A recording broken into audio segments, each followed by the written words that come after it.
Joe does it a lot like we used to do it years and years ago. He's not just a driver, he's a crew member. He works on the cars, he works in the shop, he and Philippe. And, you know, he's got a small operation, and they do a lot with a very few people. Joe has 10 career poles in the Sprint Cup Series, 4 wins. And he's been successful here at Daytona with 5 poles in the Nationwide Series here.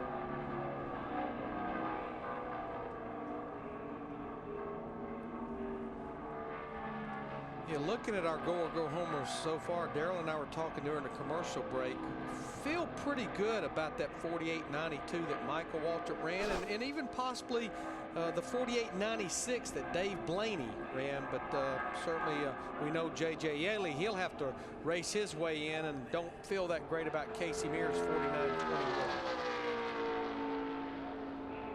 First lap for Nemechek, 49.48.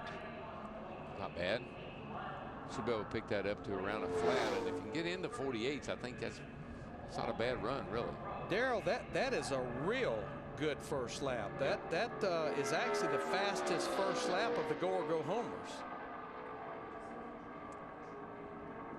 I think he may have not used up the entire racetrack to get that first good lap. Right now, Darrell, he's tracking 19th, and that would make him the fastest in this group. Yes, it would. So, absolutely. Wherever Joe chose to ran, it's the fast way around for that car. I tell you what else he's flirting with. He's flirting with being the fastest Toyota so far in this qualifying session. Done. 19th overall, 48.85. Joe Nemechek has qualified faster than all of the factory-backed Toyotas. Yeah, because going in, I felt like being in the 48s would put you pretty safe of being one of the fastest 3, but I don't think that's going to be the case. So likely Nemechek is safe and will be in the 500, but there are still 8 cars left to time trial. And should 3 of them run faster than Joe, then he would have to race his way in on Thursday to make it into the Great American Race. Krista? Yeah, Mike, this is the drama, racing your way into the Daytona 500. Is it going to be 4 sleepless nights now for you, Casey, to prepare for the duel on Thursday? I don't know. I'll tell you Thursday. You know, I really don't know. We're really disappointed today. We thought we had more form than that. For some reason, it just didn't accelerate, even like it did in practice. When I leave pit road and I go through 4 gears, there was a point that I was getting to 4th gear every time in the center of 1 and 2, and I got the 4th way later. You know, so it just didn't accelerate. It didn't run. So I don't know why that is. Everything that we did, you know, in practice and everything we did last in the test, every time we did it, we picked up, you know, good 2 or 3 tenths, and we ended up running the same thing we did in practice. So I think everybody's pretty disappointed. They worked really hard, but for some reason, and we don't know why, it just didn't accelerate, didn't run as good as it did that time. So some question marks to figure out before Thursday for sure. Yeah, I mean, I don't know that there's a big issue, but for some reason, whatever we did just didn't play out at all like we thought it was going to, and obviously we're in a lot tighter spot because of it. You know, we just got to, you know, put our heads down now and kind of really look at, you know, how that Bud shootout went, and depending on what, you know, 150 you're in, maybe you can watch the first one and kind of get some ideas and hopefully have some friends, because it's a totally different way of racing now. So you know, hopefully we can get hooked up with somebody and be where we need to be at the end. Thanks. Steve? You know, Krista, Jeff Hammond's always talking about the little details that make these cars go quicker, even a fraction of a second here in Daytona. Let me give you an idea. This is one of the decals that all of these cars have to put on the front of the car. And look how narrow it is. But they want everything out of the wind that they can. I talked to one of the body guys with Hendrick Motorsports, and he said that they'll put 7 coats of clear coat on this car just so the decal doesn't have a raised edge. They'll clear coat it, sand it, clear coat it again, bake it, sand it.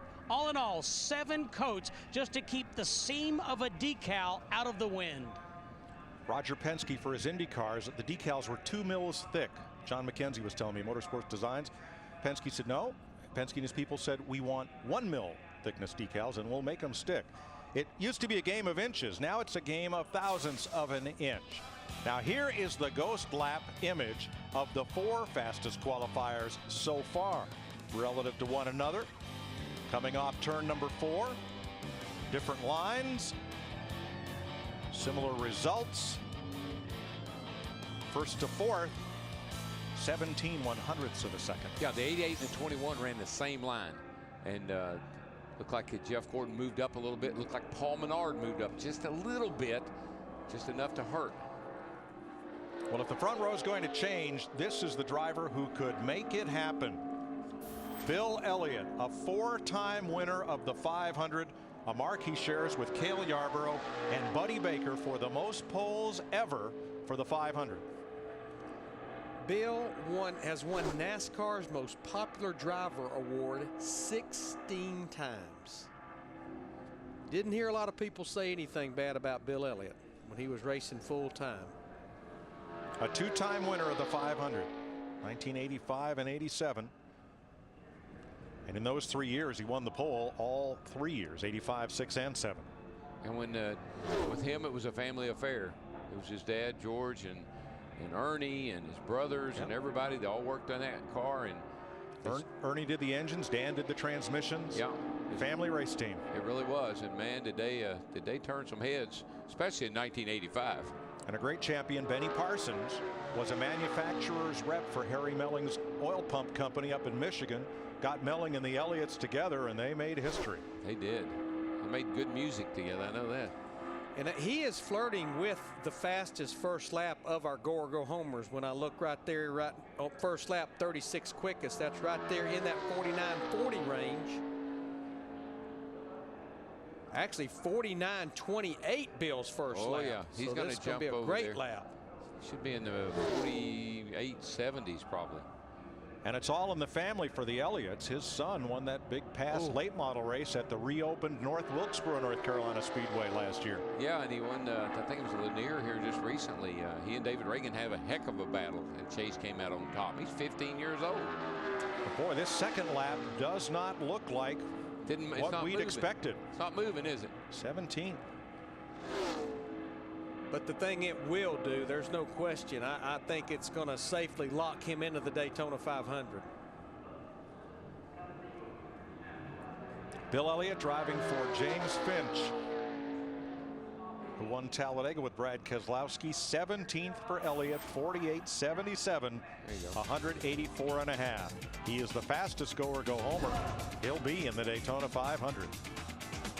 7 cars to go.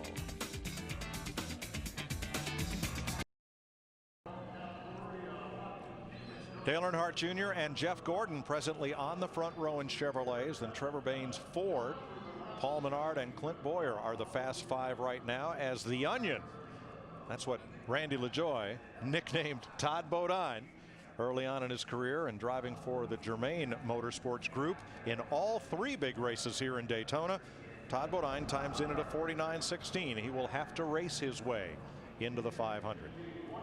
Krista? Joe Nemechek's nickname Front Row Joe. Okay, it's not the front row literally, but it's got to feel like it. Where did all that speed come from? I tell you what, we struggled a little bit yesterday, but I got to thank all the guys that have helped us out. Got a lot of part-time guys that just come to help, and Felipe Lopez, my crew chief, did an awesome job. We got a new sponsor on board, AMFMenergy.com. Check it out. We got all kinds of great products on there, so guys, check it out. It's just great to be back here in Daytona. You know, we struggled yesterday, didn't really know what was wrong with our car, and we made a lot of adjustments last night and this morning, and I never thought it would run that fast. I was hoping it'd run a flat, and you know, you have to get what you can get, but the engine guys tuned the motor up. Triad, thank you very much, and it was a good lap, so we'll see. Feels as good as, if not better than, the front row. Well, there are 16 Toyotas here, and Nemechek is the fastest of all of them, and he will race in the 500. Travis Kvapil from Wisconsin, star of the Truck Series, where he will compete all season long, and he'll also race here for a front row in this number 38 Ford, trying to make his 6th Daytona 500. He went to see the Packers play last week in the Super Bowl. A lot of the NASCAR boys were out there. No report if he was the guy wearing the cheese head or not. 2003 champion of the Truck Series. And we are told Steve Burns has photographic evidence that, yes, Travis was wearing one of those big wedges of cheese. Oh, all right. Okay. Attaboy. Okay. Yeah, you talk about him running full-time in the NASCAR Camping World Truck Series this year. When Toyota made their move to NASCAR in 2004, it was in the NASCAR Camping World Truck Series.